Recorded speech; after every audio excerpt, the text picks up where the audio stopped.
ভারতের টার্গেট শেষ সুযোগ পেলেন জেনারেল ওয়াকার। কি ঘটতে চলেছে বাংলাদেশে? বিএনপির প্রধানমন্ত্রী হওয়া নিয়ে মুখ খুললেন জামায়াতের নায়েবে আমির, করলেন গোপন তথ্য ফাঁস। কল রেকর্ড ফাঁস। বিমানবন্দরে আগুন লাগাতে সেনাপ্রধান ওয়াকারকে ফোন দিয়ে যে ভয়ঙ্কর ষড়যন্ত্র করেছিল শেখ হাসিনা, এক চাঞ্চল্যকর তথ্য ফাঁস। পরপর আগুন লাগার ঘটনাগুলো কেবল দুর্ঘটনা নয়, বরং পরিকল্পিত ষড়যন্ত্র হতে পারে বললেন জাতিসংঘ। সেনা অভিযানে রাষ্ট্রপতি শাহাবুদ্দিন চুপ্পুর বাড়ি থেকে 400 কোটি টাকা হাতে নাতে উদ্ধার করল সেনাবাহিনী। বাংলাদেশে শুরু গৃহযুদ্ধ। হাসনাত, নাহিদ ও সার্জিস স্বার্থ গুছিয়ে পগার পার। ফেব্রুয়ারিতে জাতীয় সংসদ নির্বাচন আয়োজনে সরকারের প্রস্তুতি রয়েছে, সবার সামনে ঘোষণা দিলেন স্বরাষ্ট্র উপদেষ্টা। জাতীয় পার্টিকে ডাইরেক্ট নিষিদ্ধের ঘোষণা জাতিসংঘ। চিরতরে আওয়ামী লীগের ফেরার পথ বন্ধ। নির্বাচন করতে পারবে না হাসিনা। চিকেন নেকের কাছে হেলিকপ্টার নিয়ে পৌঁছলেন সেনাপ্রধান। গোপন মিশনে এগোচ্ছেন জেনারেল ওয়াকার। সর্বশেষ জানাবো, বিএনপি ও জামাত শিবিরের সংঘর্ষে আহত 40। গতকাল সন্ধ্যায় প্রধান উপদেষ্টার সঙ্গে বিএনপির মিটিং চলাকালীন সময়ে মোহাম্মদ ইউনুস বিএনপির মহাসচিবকে প্রশ্ন করেন, বিএনপি যদি ক্ষমতায় আসে প্রধানমন্ত্রী কে হবেন? এই প্রশ্নের জবাবে ফখরুল বলেন, বিএনপির ভারপ্রাপ্ত চেয়ারম্যান তারেক রহমান হবেন প্রধানমন্ত্রী। এই উত্তরের জবাবে জামায়াতের নায়েবে আমির বলেন, যে এখন বাংলাদেশে নেই, আর বিশেষ করে সে বাংলাদেশের নাগরিকও নয়, সে কিভাবে প্রধানমন্ত্রী হয়? এমন হলে তো আমেরিকা থেকে একজন এসে দাবি করতে পারে, আমি বাংলাদেশ প্রধানমন্ত্রী হব। এটা কি করে সম্ভব?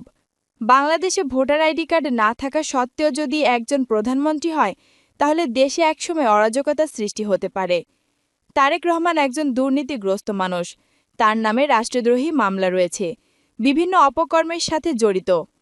এই দলের মাথা যদি দুর্নীতিগ্রস্ত মানুষ হয়ে থাকে, তাহলে সেই দেশ কোন দিকে যাবে? 2001 থেকে 2005 সাল, এই 5 বছর বিএনপি ক্ষমতায় ছিল। এই 5 বছরে বিএনপির দুর্নীতিতে শীর্ষ দেশ হিসাবে ছিল। দেশ যদি অপশাসনে চলতে থাকে, তাহলে উন্নতির কোনো লক্ষণ থাকবে না। বিএনপির এটা কোনোভাবেই উচিত না। এর থেকে বেশি ভালো হবে তাদের নতুন মুখ হানা, না হলে ভবিষ্যৎ খারাপ। বিএনপি ক্ষমতায় থাকাকালীন সময়ে বিরোধীদের গ্রেনেড হামলা করেছিল। এটা ছিল দুর্বল পরিচালনা। আর ততকালীন সময়ে তারের বিরুদ্ধে এই গ্রেনেড হামলার অভিযোগ এনেছিল আওয়ামী লীগ, যার কোনো সতত উত্তর দিতে পারেনি বিএনপি। সে হাওয়া ভবন তৈরি করেছিল, যেটা ছিল আন্ডারগ্রাউন্ড অফিস। সেখানে কোটি কোটি টাকার দুর্নীতির লেনদেন হতো। সারা দেশে খাম্বা লাগিয়েছিল, কিন্তু সেই খাম্বায় বিদ্যুতের তার বা বিদ্যুৎ দিতে পারেনি বিএনপি। সরকার সেখান থেকে তারেক রহমান 1000 কোটি টাকা লুট করে নিয়ে গেছে। এরপর থেকে তারেক রহমান একটা পরিচিত নাম হয়ে যায় খাম্বা তারেক। 17 বছর যাবৎ তারেক রহমান লন্ডনে পাড়ি জমিয়েছেন। তার ইনকামের উৎস কি, এটা এখনও বাংলাদেশের মানুষ জানে না। তাহলে বাংলাদেশের মানুষ তাকে কিভাবে ভরসা করবে? 5ই আগস্টের পর বিএনপি যেন সেই 2005 সালে ফিরে গিয়েছে। হতে থাকে তাদের আগের রূপ। পাথরের লুট থেকে চাঁদাবাজি জনসম্মুখে আসতে থাকে তাদের চরিত্র। এতে দিন দিন তাদের জনপ্রিয়তা কমতে থাকে। জনমনে সংশয় সৃষ্টি হয়, তারা কি আদৌ কখনো বাংলাদেশি সরকার গঠন করতে পারবে কি, যা দেশের নিরাপত্তা অঙ্গনকে নড়বড়ে করে তুলতে পারে। স্থানীয় সময় সকাল 10টার দিকে একটি কল রেকর্ড সামাজিক যোগাযোগ মাধ্যমে ভাইরাল হয়েছে, যেখানে দাবি করা হচ্ছে ভারতে পলাতক এক নেত্রী সেনাপ্রধান ওয়াকারকে ফোন করে হজরত শাহজালাল আন্তর্জাতিক বিমানবন্দরে আগুন লাগানোর পরিকল্পনার কথা জানিয়েছিলেন। এই কল রেকর্ডের বিস্তারিত সংবাদ বিশ্লেষণে দেখা যাচ্ছে বক্তৃতার ভঙ্গিমা এবং কথোপকথনের ধারাবাহিকতা বেশ স্পষ্ট। তবে বিশেষজ্ঞরা সতর্ক করেছেন যে এই রেকর্ডের সত্যতা যাচাই করা এখন কঠিন। কল রেকর্ডে একজন নারীর কণ্ঠ শোনা যায়। দাবি করা হচ্ছে ভারতে পলাতক বাংলাদেশের প্রধানমন্ত্রী শেখ হাসিনার এই কণ্ঠে বিমানবন্দরের কার্গো এলাকা এবং জরুরি ব্যবস্থাপনা সঠিক সময়সূচি নিয়ে কথোপকথন চলছে।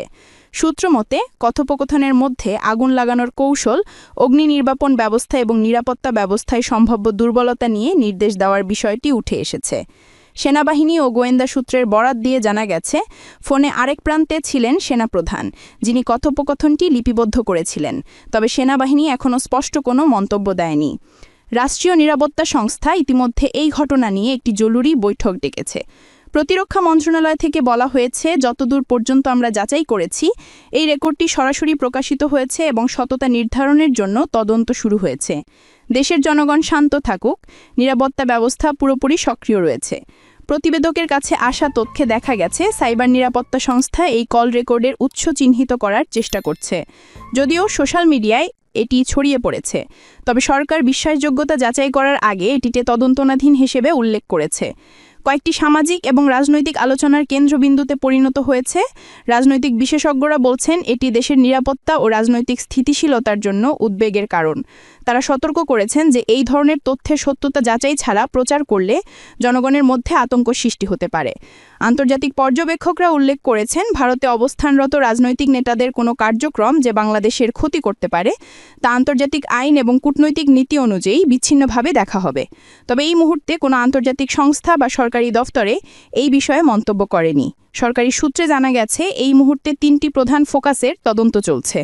কল রেকর্ডের প্রকৃত উৎস, এটি সোশ্যাল মিডিয়া থেকে ফাঁস হয়েছে নাকি অন্য কোনো গোপন চ্যানেলের মাধ্যমে এসেছে, কণ্ঠের মিল যাচাই করে কোটি সোনা নারী কণ্ঠ কি প্রকৃতপক্ষে ভারতে অবস্থানরত রাজনৈতিক নেত্রী, সেনাপ্রধানের অংশগ্রহণ এবং প্রতিক্রিয়া, ফোনটি সরাসরি সেনাপ্রধান গ্রহণ করেছিলেন কিনা এবং তার কার্যক্রম কতটুকু আলোচনার সাথে সম্পর্কিত। সূত্র জানাচ্ছে, তদন্তে সামরিক এবং সাইবার নিরাপত্তা বিশেষজ্ঞদের একত্রিত দল কাজ করছে। এরা কল রেকর্ডের মেটাডেটা, ভয়েস প্রোফাইল এবং সোশ্যাল মিডিয়া ট্র্যাকিং তথ্য যাচাই করছে। বিশেষজ্ঞরা বলছেন, এই মুহূর্তে সংবাদগুলোতে অন্ধভাবে বিশ্বাস না করার পরামর্শ দেওয়া হয়েছে। তারা সতর্ক করেছেন যে সামাজিক মিডিয়ায় এই ধরনের ভিডিও বা অডিও ফাইলের তাত্ত্বিক সততা যাচাই ছাড়া শেয়ার করা হতে পারে। নিরাপত্তা কর্মকর্তারা ইতোমধ্যে বিমানবন্দর এবং গুরুত্বপূর্ণ অবকাঠামো নিরাপত্তা ব্যবস্থা বাজিয়েছেন।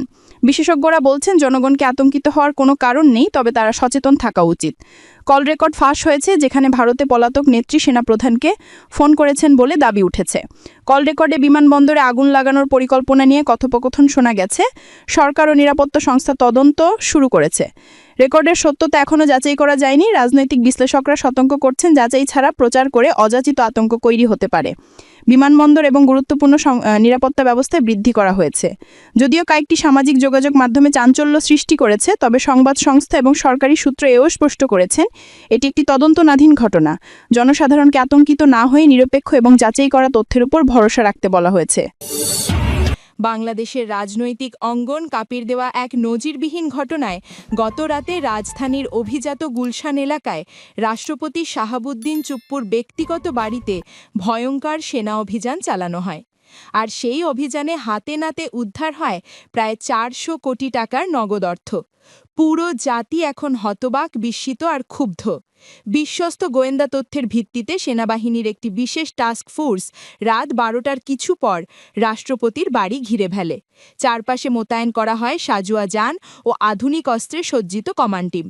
এলাকাবাসী প্রথমে ভেবেছিল হয়তো সন্ত্রাস বিরোধী কোনো অভিযান চলছে, কিন্তু ভোরের আলো ফুটতেই সবাই জানতে পারে অভিযানের লক্ষ্য ছিল রাষ্ট্রপতির নিজস্ব বাড়ি।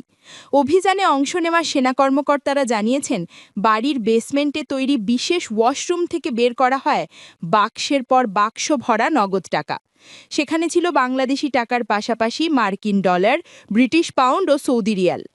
একটানা কয়েক ঘন্টা গণনা শেষে হিসেব দাঁড়ায় প্রায় 400 কোটি টাকা। এ যেন এক পরিবারের লোভের ভয়ঙ্কর চিত্র, যা গোটা জাতিকে স্তব্ধ করে দিয়েছে। অভিযানের সময় রাষ্ট্রপতি শাহাবুদ্দিন চুপ্পু বাড়িতেই ছিলেন। সেনা সদস্যরা যখন ভল্ট খুলে টাকার স্তূপ বের করে আনছিলেন, তখন তিনি দৃশ্যত ভেঙে পড়েন। পরে অসুস্থতার ভান করে মেডিকেল টিম ডাকার চেষ্টা করে, কিন্তু সেনা কর্তৃপক্ষ স্পষ্ট জানিয়ে দিয়েছে